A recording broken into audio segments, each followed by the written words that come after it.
ሰላም ጤና ይስጥልኝ የተወደዳችሁ የሰለዳ ሚዲያ አድማጭ ተመልካቾቻችን እንዴት ቆያችሁ? ለዕለቱ መራርጠን ወደ እናንተ ለማድረስ ያዘጋጀናቸው አዳዲስ ትኩስና ወቅታዊ መረጃዎችን ይዘን ቀርበናል። መረጃዎቻችን እየተከታተላችሁ እስከ ፕሮግራማችን ፍጻሜ ከኛ ጋር እንድትቆዩ ከወዲሁ በታላቅ አክብሮት ጋብዛለሁኝ። የህወሓቱ አርሚ 15 ወደ ሱዳን ለመጓዝ ዛላንበሳ መድረሱ ተገለጸ። ወደ ዛሬ ሰኔ 9 ቀን 2018 ዓ.ም አጥቢያ እኩለ ሌሊት 6 ሰዓት ላይ አርሚ 15 የተባለ የህወሓት ጦር የተውጣጡ ሁለት ኮሮች ወደ ዛላንበሳ መግባታቸው ታውቋል። ይህ የህወሓት ኃይል ወታደራዊ እንቅስቃሴ በኤርትራ በኩል አድርጎ ወደ ሱዳን በመግባት የጀነራል አልቡርሃንን ሰራዊት ለመርዳት የታለመ ሲሆን ቆይቶም በሱዳን አቅጣጫ ከጽምዶ ኃይሎች ጋር በመሆን በኢትዮጵያ መንግስት ላይ ለመዋጋት የታቀደ ስትራቴጂካዊ ውጥን መሆኑም ተሰምቷል። ይህ በአርሚ 15 እንቅስቃሴ እየተመራ ያለውና በገንዘብ የተገዛው የህወሓት ታጣቂዎች ስምምነት በከፍተኛ የዶላር ክፍያ በሚስጥር የተፈጸመ መሆኑም ተሰምቷል። እነዚህ የህወሓት ታጣቂዎች የሌሎች የውጭ ባዕዳን ኃይሎችን ጥቅም ለማስከበር ሲሉ ወደዚህ አደገኛ ጨዋታ መግባታቸውም ታውቋል። በህወሓት ወታደራዊ አመራሮች መካከል ጥርጣሬ መንገሱና በአዛዡ ጸጋይ ማርክስ ላይ የእስር ውሳኔ መተላለፉ ተሰማ። ከሳምንታት በፊት ወደ ሱዳን አልቡርሃን ለሽያጭ ጉዞ በማድረግ ላይ በነበሩ የአርሚ 13 የህወሓት ታጣቂዎች ላይ ከተሰነዘረው የድሮን ጥቃት ጋር ተያይዞ በቡድኑ ከፍተኛ ወታደራዊ አመራሮች መካከል የእርስ በርስ ጥርጣሬና አለመተማመን መንገሱ ተሰምቷል።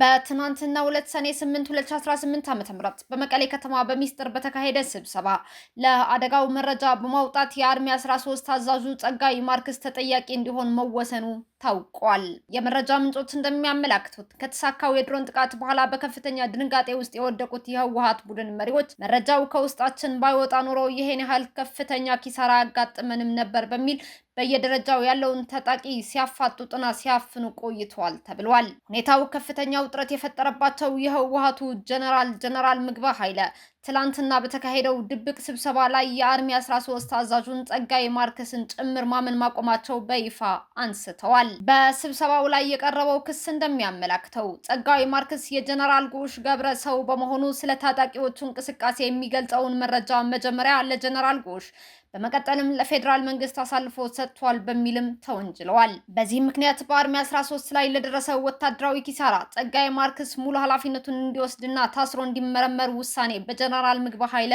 ተላልፈዋል። ይህ በጀነራል ምግባ ኃይለ የተላለፈው ውሳኔ በከፍተኛ አመራሩ ዘንድ ሙሉ በሙሉ ስምምነት እንዳልተሰጠውም ታውቋል። የህወሓቱ ምስራቃዊ ግንባር መሪው ጀነራል ማሾ ውሳኔውን የተቃወመ ቢሆንም ጀነራል ምግባ ኃይለ ከሌሎች የህወሓት ጦር የግንባር መሪዎች ጋር በመቀናጀት ጸጋይ ማርክስን የመወንጀል እና የማስጠየቅ ፍላጎታቸው እውን ሊያደርጉት ችለዋልም ተብሏል። ይህንን መረጃ ያጋሩት ታዛቢዎች እንደሚሉት ይህ እርምጃ በህወሓት ወታደራዊ ክንፍ ውስጥ ያለውን ከፍተኛ የውስጥ ክፍፍልና የማይተማመኑ ባልንጀራ የመሆን አዝማሚያ በግልጽ ያሳየ ሲሆን የህወሓት ቡድን በአሁኑ ወቅት የራሱን ጥላ እንኳን ማመን እስከማያቆምበት የእርስ በርስ ጥርጣሬ ውስጥ መዘፈቁም ያረጋግጣል ተብሏል። ይህንን መረጃ ያጋሩት ታዛቢዎች እንደሚሉት ይህ እርምጃ በህወሓት ወታደራዊ ክንፍ ውስጥ ያለውን ከፍተኛ የውስጥ ክፍፍልና የማይተማመኑ ባልንጀራ የመሆን አዝማሚያ በግልጽ ያሳየ ሲሆን የህወሓት ቡድን በአሁኑ ወቅት የራሱን ጥላ እንኳን ማመን እስከሚያቆምበት የእርስ በርስ ጥርጣሬ ውስጥ መዘፈቁ ያረጋግጣል። የሩሲያ ወታደራዊ አታሼ የሜጀር ጀነራል ሙልጌታ ቡሊ ፖሊቴክኒክ ኮሌጅን ጎበኘ። በኢትዮጵያ የሩሲያ ወታደራዊ አታሼ ልኡካን ቡድን በሜጀር ጀነራል ሙልጌታ ቡሊ ፖሊቴክኒክ ኮሌጅ በመገኘት ይፋዊ የስራ ጉብኝት ማድረጉን የኢፌዴሪ መከላከያ ሰራዊት ትናንትና ሰኔ 8 ቀን 2018 ዓ.ም ባወጣው መረጃ አስታውቋል። ወታደራዊ ልኡኩ በኮሌጁ አዛዥ ደማቅ አቀባበል የተደረገለት ሲሆን በቆይታውም የኮሌጁን የተግባር መማሪያ ሾፖችና የቴክኒክ ማሰልጠኛ ክፍሎችን ተዘዋውሮ ተመልክቷልም ተብሏል። የዚህ ይፋው የስራ ጉብኝት ዋና ዓላማ የሩሲያ መንግስት ቀደም ሲል ከኮሌጁ ጋር የነበረውን ጠንካራ የስራ ግንኙነትና በተለያዩ መስኮች ሲያደርግ የነበረው ዘርፈ ብዙ ድጋፎች መነሻ በማድረግ የተከናወነ መሆኑም ተገልጿል። በዚህ መሰረት ኮሌጁ በአሁኑ ወቅት ያለበትን ወቅታዊ ቁመና አጠቃላይ የማሰልጠን አቅምና ያለውን ተጨባጭ ሁኔታ ለመገምገም ያለመ መሆኑም ታውቋል። ከሩሲያ ወታደራዊ አታሼ ቡድን አባላት መካከል ካፒቴን ናቪ ናኬታ ዛይትስ በጉብኝቱ ወቅት እንደገለጹት ሩሲያ ከኢትዮጵያ ጋር በታሪክ በወታደራዊ መስክ እንዲሁም በተለያዩ ዘርፎች የረጅም ጊዜና የቆየ ወዳጅነት ያላት ሀገር መሆኗን አስገንዝበዋል። ባለስልጣናቱ አክለውም የዛሬው የስራ ጉብኝት በሁለቱ ሀገራት መካከል ያለውን ወታደራዊና ቴክኒካዊ ትብብር ይበልጥ ወደ ላቀ ደረጃ እንደሚያጠናክረውም ገልጸዋል። ናሚቢያ ከአፍሪካ ቀዳሚዋ የዘላቂ ቱሪዝም መዳረሻ በመሆን በግንባር ቀደምትነት መጠቀሷ ተገለጸ።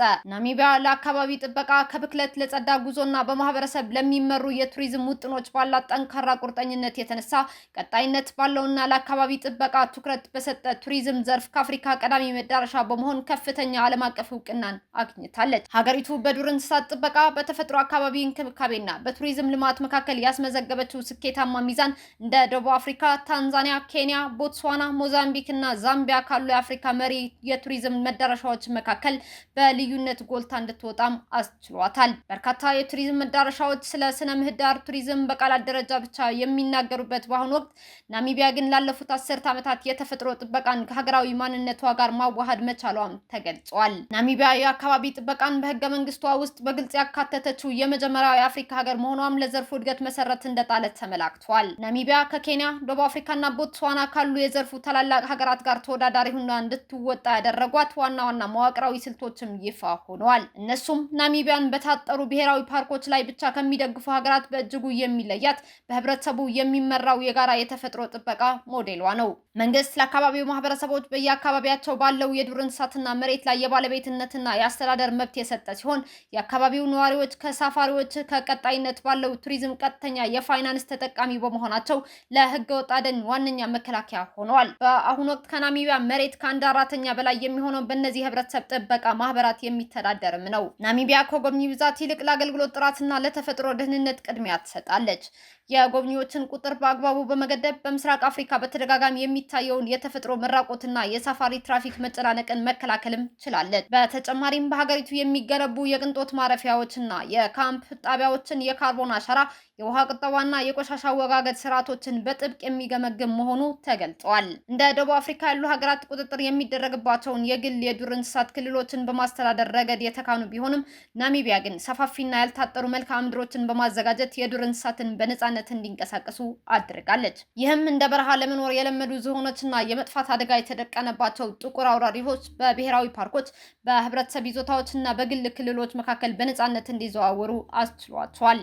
የዘርፉ ተንታኞች እንደሚሉት ከሆነ ናሚቢያ ቱሪዝም በተፈጥሮ ላይ ስጋት መሆን እንደሌለበት በተግባር ያሳየች ሲሆን በአግባቡ ከተመራ ተፈጥሮን የሚታደግበት ዋነኛ መሳሪያ ሊሆን እንደሚችልም አስመስክራለች። ይህ የናሚቢያ ስኬታማ አካሄድ የተቀረው የአፍሪካ አህጉርም ሆነ መላው ዓለም በቅርበት እየተከታተለው ያለ ታላቅ ማሳያ መሆኑም ተጠቁመዋል። በደቡብ አፍሪካ የስደተኞች ማፈናቀል ዘመቻ ሳቢያ የሀገሪቱ አርቲስቶች ኮንሰርቶች በመላው አፍሪካ እየተሰረዙባቸው ነው ተባለ። በደቡብ አፍሪካ እየተካሄደ ያለው ህገወጥ ስደተኞችን የማስወጣት ዘመቻ በአህጉሪቱ ደረጃ ከፍተኛ ተቃውሞ እያስከተለባት ይገኛል። በዚህም ሳቢያ የሀገሪቱ የኪነ ጥበብ ባለሙያዎች የችግሩ ሰለባ የሆኑ መምጣታቸውን የፍትህና ህገ መንግስታዊ ልማት ሚኒስትሯ ማሞሎኮ ኩባያ ገልጸዋል። ሚኒስትሯ ከኤስኤቢሲ ጋር ባደረጉት ቃለ ምልልስ በርካታ ደቡብ አፍሪካውያን ድምፃውያንና ተዋንያን በመላው አፍሪካ ሊያቀርቧቸው የነበሩት ዝግጅቶችና ኮንሰርቶች በየሀገራቱ እየተሰረዙባቸው በመሆኑ ከፍተኛ የገቢ ኪሳራ እየደረሰባቸው ይገኛል ብለዋል። የደቡብ አፍሪካ መንግስት የወሰደው የጅምላ ማፈናቀል እርምጃ በህገወጥ ስደተኞች ላይ ብቻ ያተኮረ እንጂ ከዘረኝነት ወይም ዜኖፎቢያ የመነጨ እንዳልሆነ ለማስረዳት ቢሞክርም ተቃውሞው ግን ሊያበርደው አልቻለም።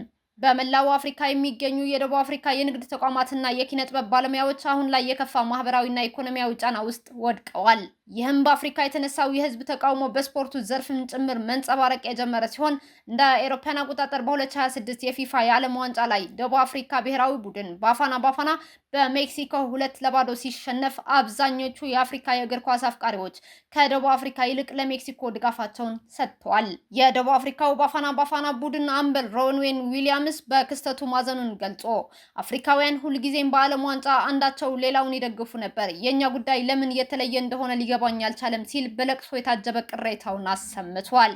ይህ ክስተት በደቡብ አፍሪካና በሌሎች የአፍሪካ ሀገራት መካከል ያለው ዲፕሎማሲያዊና ማህበራዊ ውጥረት ምን ያህል አሳሳቢ ደረጃ ላይ እንደደረሰም ማሳያ ሆኗል። የኢራንን ጦርነት የሚያስቆመው ስምምነት መፈረሙንና ዝርዝሩ በቅርቡ ይፋ እንደሚደረግ ፕሬዝዳንት ዶናልድ ትራምፕ አስታወቁ። በኢራንና በአሜሪካ መካከል ሲካሄድ የነበረውን ወታደራዊ ግጭት ሙሉ በሙሉ የሚያስቆም ታሪካዊ ስምምነት መፈረሙን የአሜሪካው ፕሬዝዳንት ዶናልድ ትራምፕ አስታውቀዋል። የስምምነቱ ዝርዝር ሰነድ በቅርቡ ይፋ የሚደረግ ሲሆን ይፋዊው የፊርማ ስነ ስርዓት የፊታችን አርብ በጄኔቫ ከተማ በታላላቅ የዓለም መሪዎች ፊት እንደሚፈጸምም ታውቋል።